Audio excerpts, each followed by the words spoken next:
I recently made a video talking about Sudbury Town, a station that pioneered a new style of architecture for the London Underground.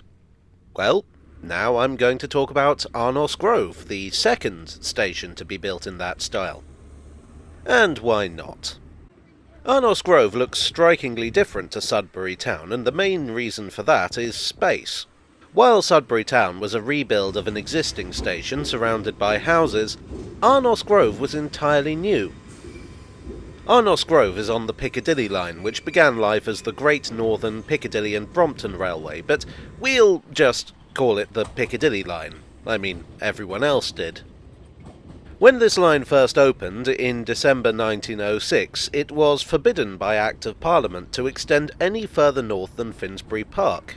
This is because the Great Northern Railway, who owned the main line station, jealously guarded the suburban territory their own lines served.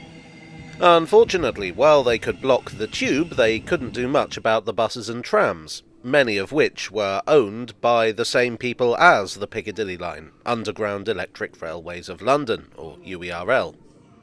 The passengers didn't want the Great Northern's crummy old steam trains, and the buses and trams soon became overcrowded. In 1923, the Great Northern had been taken over by the London and North Eastern Railway, and in 1925, Parliament presented the LNER with an ultimatum: upgrade their branch lines to provide a decent service, or step aside and let someone else do it. Reluctantly, the impoverished LNER had to let the Piccadilly do their thing.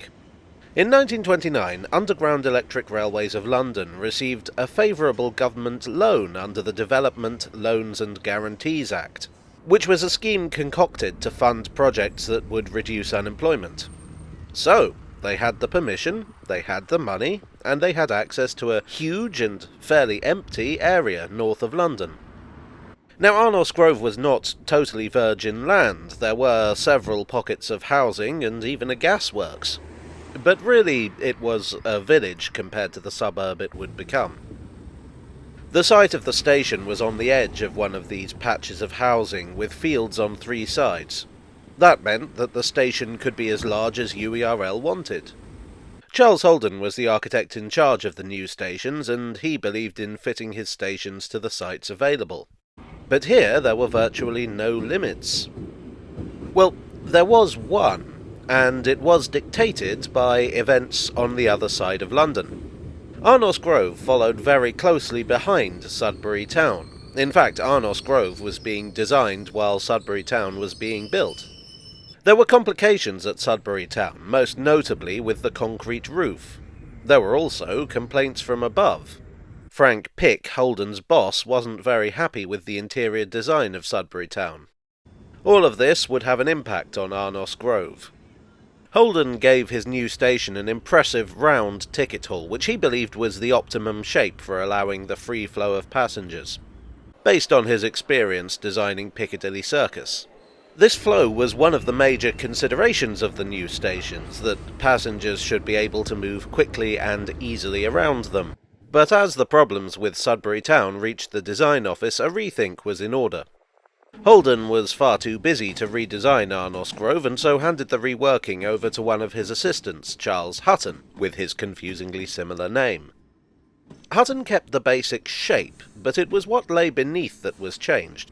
Holden's style was known as a brick box with a lid, and that describes the construction method exactly. Build brick walls, cap the whole thing with a cast concrete roof. Except that at Sudbury the casting hadn't gone to plan, with many flaws and imperfections hampering completion. So Hutton deviated from the brief. Instead, Arnos Grove's walls and roof would be constructed around a reinforced concrete frame. What's interesting is that it's barely larger than Sudbury Town's ticket hall, but it looks considerably more so.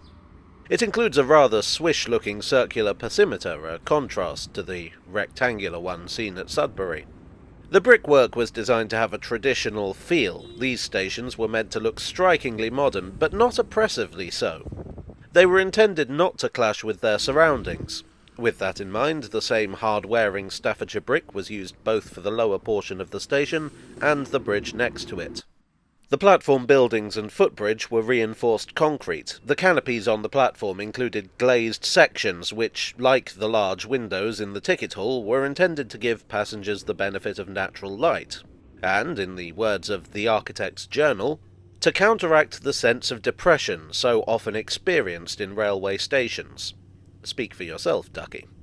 Incidentally, the buildings on the station platforms were the work of Stanley Heaps, who I always think deserves more credit for his work on the Underground. This is the first of the Cockfosters extension stations to have its platforms above ground, which again emphasises how little there was here by way of development. Building your line in a tunnel is only really cost-effective in built-up urban areas where you'd otherwise have to buy out everyone in your way. Where there's nothing but fields, stick it on the surface. At the front there's a little lay-by for buses, and this was something that was very important to Frank Pick. UERL wanted to provide a complete transport network, and that meant that where they couldn't get you by tube, they'd get you by bus.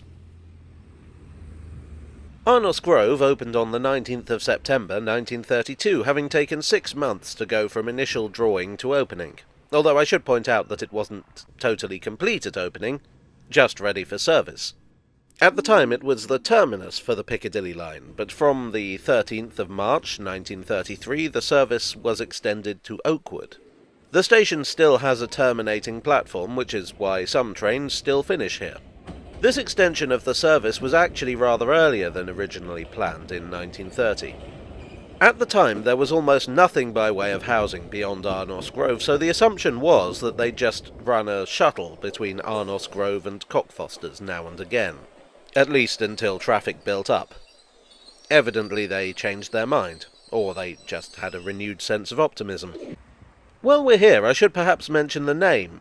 Arnos Grove was not the original name of this place. This site is in what was historically New Southgate. The station might have been called Southgate, or Bowes Road, or Arnos Park. I've also heard it questioned whether it should be pronounced Arnos or Arnos. As I see it, there's no apostrophe or E at the end, so it's Arnos. And in the event of a tie-break, I tend to go with what the tube announcements say. The station did what was expected of it. It brought development to the area, and to this day it remains a distinctive example of the modernist style seen on the Piccadilly line. In fact, in 1971 it was Grade 2 listed, as a result of which it saw a lot of restoration of its original features. And well deserved, in my opinion. Well, I hope you enjoyed this rotund tale from the tube. If so, please do leave a like and perhaps subscribe for more. I'd like, as always, to thank my donors on Ko-fi and Patreon and here on YouTube for your always appreciated support. You are the reinforcement to my concrete. And I'll see you all again very soon for another tale from the tube.